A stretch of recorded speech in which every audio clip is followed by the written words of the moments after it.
नमस्कार दोस्तों, Aarav study point में आप सभी का स्वागत है। दोस्तों आज है 2 दिसंबर और डीएसएसबी जेल वार्डर एग्ज़ाम जिसका पोस्ट कोड था 15/25। फ्रेंड्स, इस एग्ज़ाम की फ़र्स्ट पाली समाप्त हो गई है और फर्स्ट पाली में जितने भी आपके करंट अफेयर्स और जीके के क्वेश्चन बने हुए थे उन सभी क्वेश्चनों को इस वीडियो के माध्यम से हम आपके सामने लेकर आए हैं। दोस्तों यदि आपका भी जेल वार्डर का एग्ज़ाम है तो चैनल को सब्सक्राइब कर बेल आइकन को अवश्य दबा लीजिए, जिससे हमारी आने वाली वीडियो की नोटिफिकेशन आप तक पहुंचती रहे और आपको पेपर का एनालिसिस का पता चल सके। अब देरी न करते हुए हम अपने प्रश्नों की तरफ बढ़ते हैं।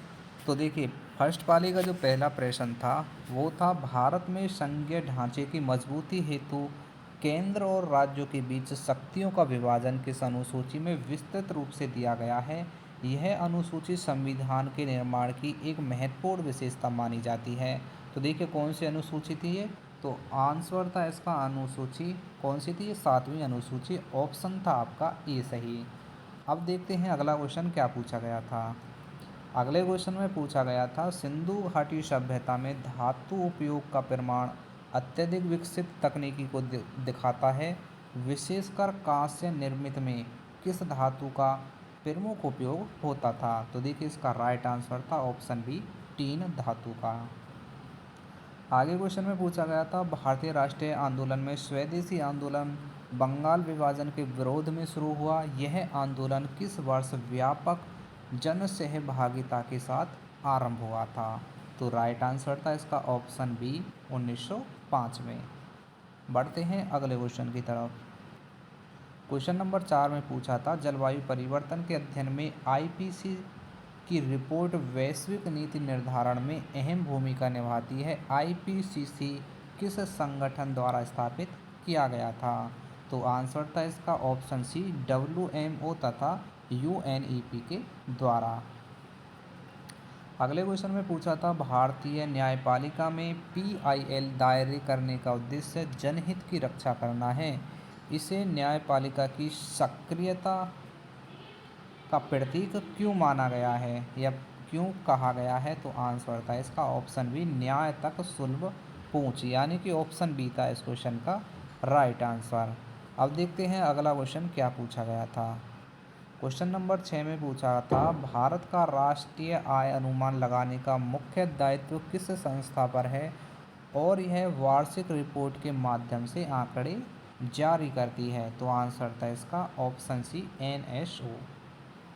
अगला क्वेश्चन पूछा था कि अशोक के धम्म नीति का मुख्य उद्देश्य नैतिक शासन की स्थापना था। यह नीति किस लिपि में अभिलेखों द्वारा प्रदर्शित होती है। तो आंसर था ब्राह्मणी लिपि, यानी कि ऑप्शन ए था इस क्वेश्चन का राइट आंसर। आगे देखिए अगला क्वेश्चन। और फ्रेंड्स, वीडियो में आगे बढ़ने से पहले आपसे रिक्वेस्ट है, अगर आप चैनल पर पहली बार आए हैं तो चैनल को सब्सक्राइब कर लीजिए। आगे देखिए जो अगला क्वेश्चन पूछा था, पृथ्वी पर दिन रात का निर्माण पृथ्वी के घूर्णन के कारण होता है। यह घूर्णन पश्चिम से पूरब की ओर किस कोणीय गति से होता है। तो आंसर था इसका ऑप्शन बी, 15 डिग्री प्रति घंटे के हिसाब से। ठीक है। आगे क्वेश्चन में पूछा था, डब्ल्यूटीओ के व्यापार नियम वैश्विक मुक्त व्यापार के सिद्धांत पर आधारित है। इनमें सबसे महत्वपूर्ण एमएफएन सिद्धांत क्या सुनिश्चित करता है। तो देखिए इस क्वेश्चन का जो राइट आंसर था ऑप्शन बी था, समान व्यवहार। देखते हैं अगला क्वेश्चन क्या आया हुआ था।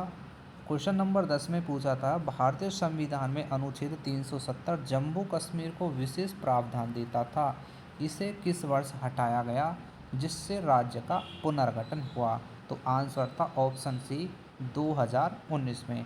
और आपको बता दें यह फ्रेंड्स, यह क्वेश्चन आपका एलडीसी के एग्ज़ाम में ये कई शिफ्टों में पूछा गया था। ठीक है, तो क्वेश्चन को ध्यान रखना। ठीक है, आसान भी क्वेश्चन है।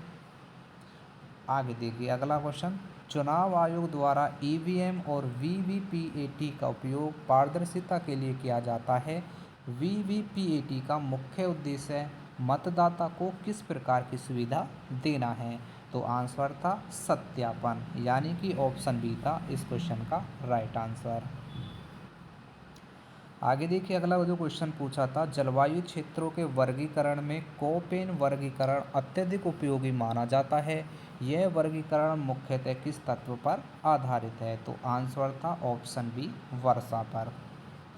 देखते हैं अगला क्वेश्चन क्या आया था कि भारतीय संसद में धन विधेयक का पारित होना मुख्यतः किस सदन की स्वीकृति पर निर्भर करता है और एक दूसरे सदन की भूमिका सीमित होती है। और दूसरे सदन की जो भूमिका सीमित होती है, तो आंसर क्या था? लोकसभा। ठीक है, देखिए मैं आपको बता दूं, जब भी मैंने लोकसभा का क्वेश्चन देखा है तो मैंने आपसे दो क्वेश्चन जरूर किए होंगे कि लोकसभा के सदस्य बनने के लिए न्यूनतम उम्र कितनी होनी चाहिए। ठीक है, तो आंसर आपको कमेंट बॉक्स में देना है। और देखिए इनका जो कार्यकाल होता है वो कितने वर्ष का होता है, ये भी आपको कमेंट बॉक्स में बताना है। ठीक है, दो क्वेश्चन आपके लिए हैं। और एक क्वेश्चन यहाँ पर राज्यसभा का कार्यकाल मैं बता देता हूँ, 6 वर्ष का होता है। और न्यूनतम उम्र होती है सदस्यों के लिए कितनी? 30 वर्ष। ठीक है, अब आपको लोकसभा के सदस्यों की न्यूनतम उम्र और कार्यकाल आपको बताना है। आगे देखिए अगला क्वेश्चन, अकबर का दीन इलाही विभिन्न धर्मों के सिद्धांतों के समन्वय का प्रयास था। यह अकबर की किस नीति का विस्तार माना जाता है? तो इस क्वेश्चन का राइट आंसर था ऑप्शन सी, सुलह-ए-कुल। अगला जो क्वेश्चन था, भारत में मानसून की मुख्य शाखाएं अरब सागर और बंगाल की खाड़ी से चलती हैं। इनमें सर्वाधिक वर्षा किस शाखा द्वारा होती है? तो देखिए इसका जो राइट आंसर था ऑप्शन ए, बंगाल शाखा। यानी कि इस क्वेश्चन का जो राइट आंसर था ऑप्शन ए था। आगे देखिए जो अगला क्वेश्चन था, ओपेक तेल उत्पादक देशों का संगठन है, इसका वैश्विक अर्थव्यवस्था पर प्रभाव क्यों अत्यधिक माना जाता है? तो आंसर था इसका ऑप्शन ए, उत्पादन नियंत्रण। आगे देखते हैं अगला जो क्वेश्चन पूछा गया था, भारतीय विधि व्यवस्था में कस्टडी का अर्थ आरोपी को नियंत्रण में लेना होता है। यह किस प्रक्रिया का अनिवार्य कानूनी चरण है? तो आंसर था इसका ऑप्शन सी, गिरफ्तारी। क्वेश्चन बहुत ही इम्पोर्टेंट है। आगे देखिए अगला क्वेश्चन क्या था, भारत में बड़े बांधों की निगरानी और सुरक्षा के लिए राष्ट्रीय बांध सुरक्षा प्राधिकरण कार्य करता है। यह किस मंत्रालय के अंतर्गत आता है?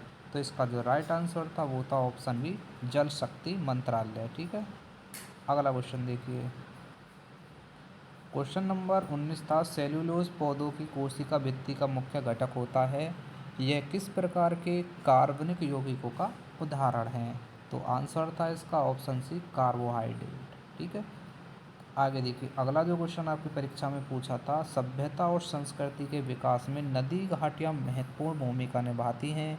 इनमें से कौन सी नदी मेसोपोटामिया सभ्यता से संबंधित है? तो देखिए इसका जो राइट आंसर था ऑप्शन बी था, टिग्रिस यूफ्रेटिस। ठीक है, ऑप्शन बी था इस क्वेश्चन का राइट आंसर। बढ़ते हैं अगले क्वेश्चन की तरफ। देखिए अगला जो क्वेश्चन आया हुआ था, केंद्र एवं राज्यों के बीच विवाद निपटाने का दायित्व किस न्यायिक निकाय पर है, जिसे संविधान द्वारा विशेष अधिकार प्रदान किए गए हैं? तो आंसर था ऑप्शन सी, सर्वोच्च न्यायालय। आगे देखिए अगला क्वेश्चन आया हुआ था कि पृथ्वी की उपसतही गर्मी से ऊर्जा उत्पादन जियोथर्मल ऊर्जा कहलाती है। यह ऊर्जा मुख्यतः किन क्षेत्रों में पाई जाती है? तो देखिए इस क्वेश्चन का राइट आंसर था ऑप्शन सी, ज्वालामुखी है। बढ़ते हैं अगले क्वेश्चन की तरफ। और फ्रेंड्स आगे बढ़ने से पहले आपसे रिक्वेस्ट है, चैनल को सब्सक्राइब ज़रूर कर लीजिए। मेहनत आपके लिए की जा रही है तो आपका भी फ़र्ज़ बनता है कि हमारे लिए एक लाइक, शेयर और सब्सक्राइब जरूर करते हुए जाएं। ठीक है, देखिए अगला क्वेश्चन क्या था, भारत में वनस्पतियों का राज्य किस राज्य को कहा जाता है जहां जैव विविधता अत्यधिक पाई जाती है? तो देखिए इस क्वेश्चन का राइट आंसर था option D, Arunachal Pradesh. Question number 24 में पूछा था, आर्थिक विकास के मापन में HDI सूचकांक शिक्षा, स्वास्थ्य और आय पर आधारित होता है। इसे किस संस्था द्वारा प्रकाशित किया जाता है? तो आंसर था UNDP। यानी कि इस क्वेश्चन का जो राइट आंसर था वो था ऑप्शन ए। अगला क्वेश्चन देखिए क्या पूछा गया था। अगले क्वेश्चन में पूछा था कि भारत का पहला कृत्रिम बंदरगाह कौन सा है जो समुद्री व्यापार का प्रमुख केंद्र माना जाता है? तो आंसर था चेन्नई। ऑप्शन बी इसका राइट आंसर था। आगे देखिए अगले क्वेश्चन में पूछा था कि साइबर अपराध का दंड होना आईटी अधिनियम 2000 के प्रावधानों द्वारा नियंत्रित होता है।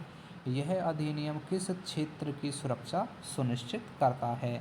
तो आंसर था ऑप्शन सी, डिजिटल।